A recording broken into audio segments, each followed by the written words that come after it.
ओम श्री गणेशाय नमः। सर्वमंगल मांगल्ये शिवे सर्वार्थ साधके शरण्ये त्र्यंबके गौरी नारायणी नमोस्तुते।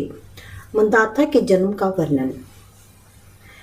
राजा जनमेजय ने कहा, ब्राह्मण राजा रेवत अपनी कन्या रेवती को लेकर ब्रह्मलोक में कैसे चले गए? मानव शरीर से ब्रह्मलोक में कोई कैसे जा सकता है? व्यास जी बोले, पुण्यात्मा तपस्वी समर्थ पुरुष प्रायः सभी लोकों में आ जा सकते हैं। व्यास जी कहते हैं, राजन सुनो, महाराजा रेवत अपनी पुत्री के वर के विषय में पूछने के लिए जिस समय ब्रह्मलोक में पहुंचे, उस समय वहां गंधर्व का संगीत हो रहा था। राजा कुछ देर तक वहीं ठहर गए। गान समाप्त होने पर सभी भवन में विराजमान परम प्रभु ब्रह्मा जी के समक्ष पहुंचकर उन नरेश ने उन्हें प्रणाम किया। कन्या रेवती को उन्हें दिखाकर अपना अभिप्राय उनके सामने प्रकट कर दिया। व्यास जी कहते हैं, राजन राजा रेवत की बात सुनकर ब्रह्मा जी मुस्कुराए। ब्रह्मलोक में थोड़े से समय में ही भूमंडल का बहुत लंबा काल बीत चुका था। ब्रह्मा जी ने कहा, राजन तुम्हारे हृदय में जो जो राजकुमार वर के रूप में उपस्थित थे, वे सभी अभी काल के गाल में चले गए हैं। तुम्हारे सभी वंशज काल के कलेवा हो गए हैं। अब तो पूरी भी नहीं रही। वे पूरी मथुरा कहलाती है। राजा अग्रसेन वहाँ के शासक हैं। भगवान श्री कृष्ण अवतरित होकर भगवान वासुदेव के नाम से प्रसिद्ध हुए हैं। इस समय अपने समस्त बंधु बांधवों के साथ वे भगवान वहीं विराजमान हैं। उनके बड़े भाई का नाम बलराम है।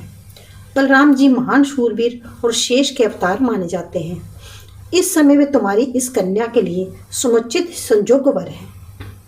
व्यास जी कहते हैं, राजन पद्म योनि ब्रह्मा जी के इस प्रकार उपदेश देने पर राजा रेवत उसी क्षण अपने कन्या रेवती के साथ द्वारका चले गए। वहां जाकर शुभ लक्षणों से संपन्न पुत्री का विवाह बलदेव जी के साथ करा दिया। तदंतर गंगा के तट पर रहकर तपस्या करके वे नश्वर को त्याग कर दिव्यलोक को चले गए। व्यास जी कहते हैं, निष्पाप नरेश राजा रेवत जब वहां चले गए, तब राक्षसों ने शरारती वंश की सत्ता ही नष्ट कर दी। फिर वे शुभु नामक मनु ने एक अत्यंत प्रतापी पुत्र का जन्म हुआ। इक्ष्वाकु नाम से उसकी प्रसिद्धि हुई। राजन इक्ष्वाकु के दो पुत्र भिक्षु हुए। उनके पुत्रों का नाम कुकस्थ हुआ। कुकस्थ की धर्मपत्नी के उदर में महाबली अनेना नामक पुत्र का जन्म हुआ। अनेना के सुविख्यात परम पराक्रमी पुत्र पृथु हुए। पृथु से जो पुत्र हुए उन्हें उनके साथ विश्ववृंदी समझना चाहिए। विश्ववृंदी से श्रीमान राजा चंद्र का जन्म हुआ। चंद्र के जुवनाशव से सातवत की उत्पत्ति हुई। सावंत के पुत्र बृहदशव हुए। बृहदशव से राजा कुवलाशव के पुत्र दृढ़ाशव हुए। दृढ़ाशव के संजोग पुत्र श्रीमान हर्षव कहे गए। हर्षव के पुत्र का राजा निकुंभ कहा गया है।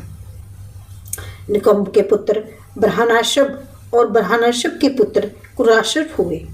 कुराशव के बलशाली पुत्र का नाम प्रसन्नजीत हुआ। प्रसन्नजीत के पुत्र जोवनाशव, जोवनाशव के राजा मंदाता की उत्पत्ति हुई। माता के गर्भ में रहकर पिता के उदर से उनकी उत्पत्ति हुई थी। राजा जनमेजय ने कहा, महाभाग राजा मंदाता के जन्म के विषय में ये कैसी कल्पनातीत बात आपने कही है? कृपया वे पूरा प्रसंग स्पष्ट करके कहिए। व्यास जी कहते हैं, राजन परम धार्मिक राजा जोवनाशव के 100 रानियां थी, परंतु किसी को कोई संतान नहीं हुई। ब्राह्मणों ने राजा से एक यज्ञ करवाया जिसमें प्रधान देवता इंद्र माने गए हैं। ब्राह्मणों ने जल से भरा हुआ एक कलश वहां रखवा दिया था। उस कलश का अभिमंत्रित किया गया था। राजा जोवनाशव की रात में बड़ी प्यास लगी। वे उस यज्ञशाला में चले गए। प्यास के मारे वे उस अभिमंत्रित जल को स्वयं पी गए। ब्राह्मणों ने विधि पूर्वक मंत्रों से अभिमंत्रित करके वे जल रानी को लिए रखा था।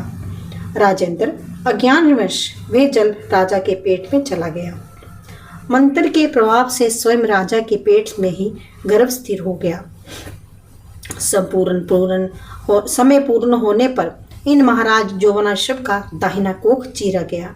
जिससे मंदाता की उत्पत्ति हुई।